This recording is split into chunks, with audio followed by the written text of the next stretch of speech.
Hola, mi nombre es Blanca Escobar, soy doctoranda en la Universidad de Murcia y en esta comunicación titulada El patrimonio literario, una opción más para la ciudadanía y el turismo, pretendo hacer un recorrido por los modelos de las ciudades y herramientas que promueven su patrimonio literario, como ese legado tangible e intangible y como una opción cultural y turística más para la ciudadanía y para los visitantes.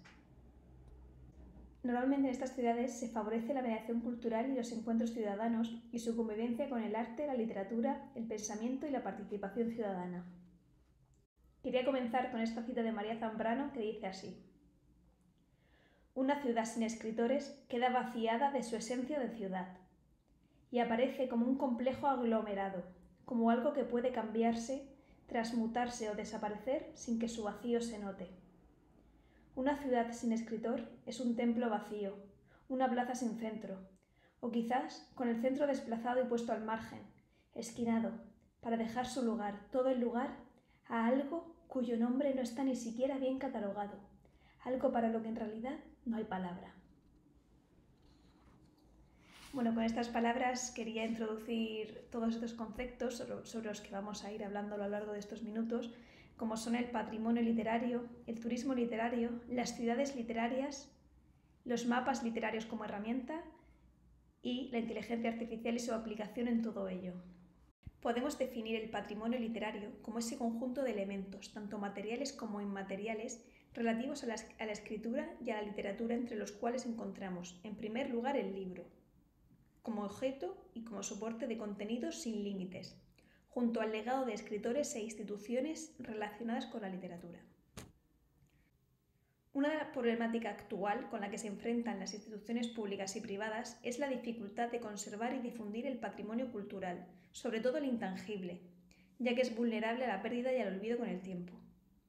Como patrimonio literario intangible entendemos esa herencia literaria de la escritura, de la narración oral, así como el pensamiento de un autor o una autora y todo el legado de las ideas, de los sentimientos, de las intuiciones que acompañan a esa lectura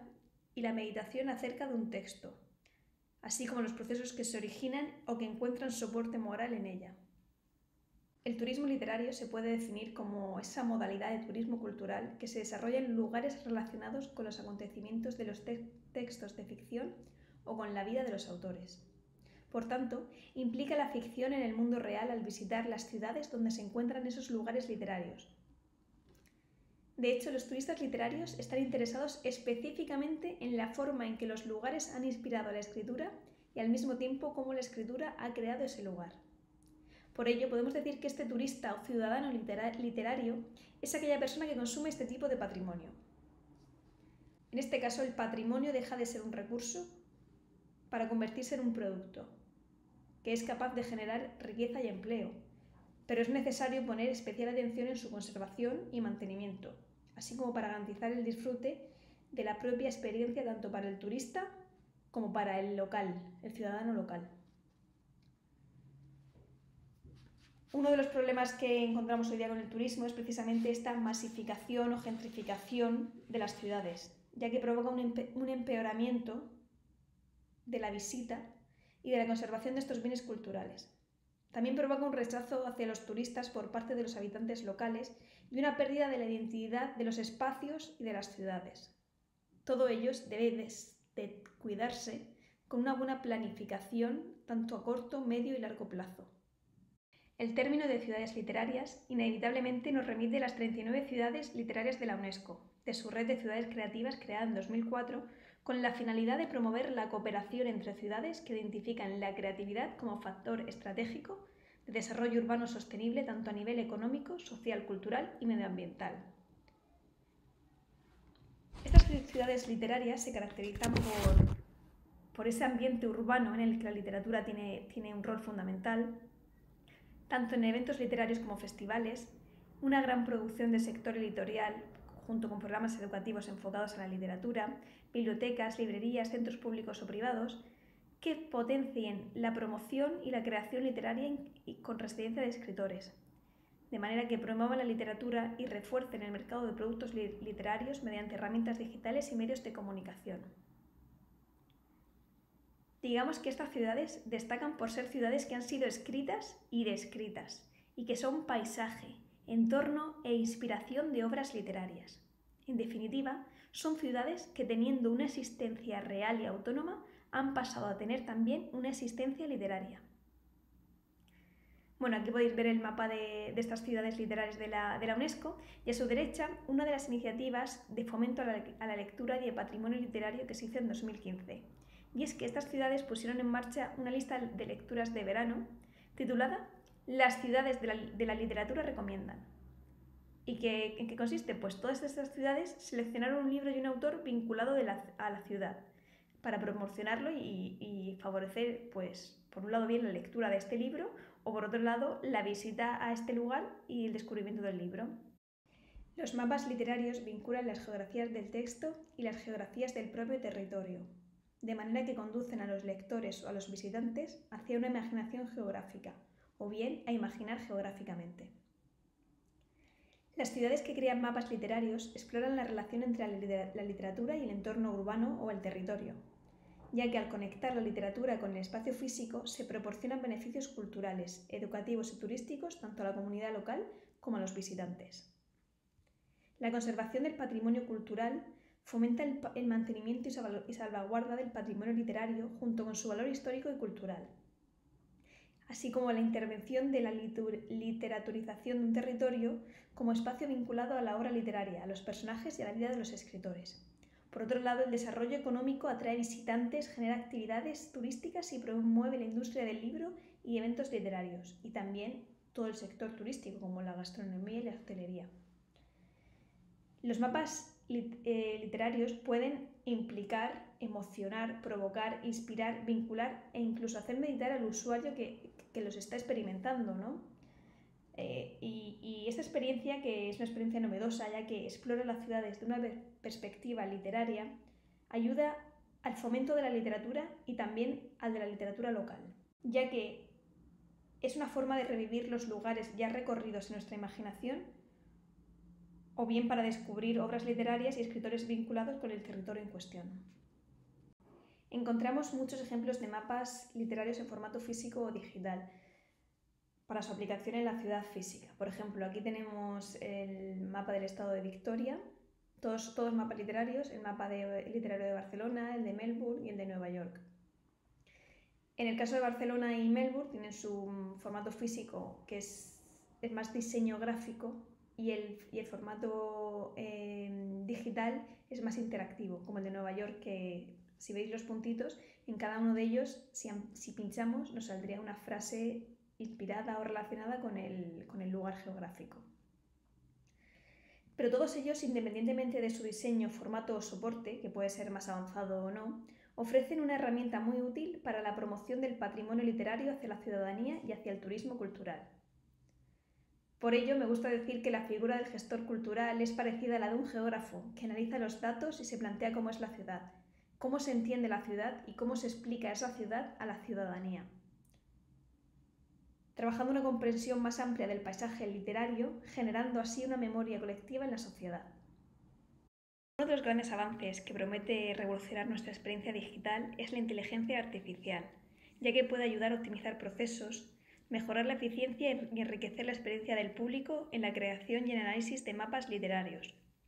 como por ejemplo en la personalización de la experiencia del visitante, en el descubrimiento de patrones y tendencias en la literatura como temas recurrentes, influencias literarias, incluso similitudes entre autores. También puede recomendar lecturas personalizadas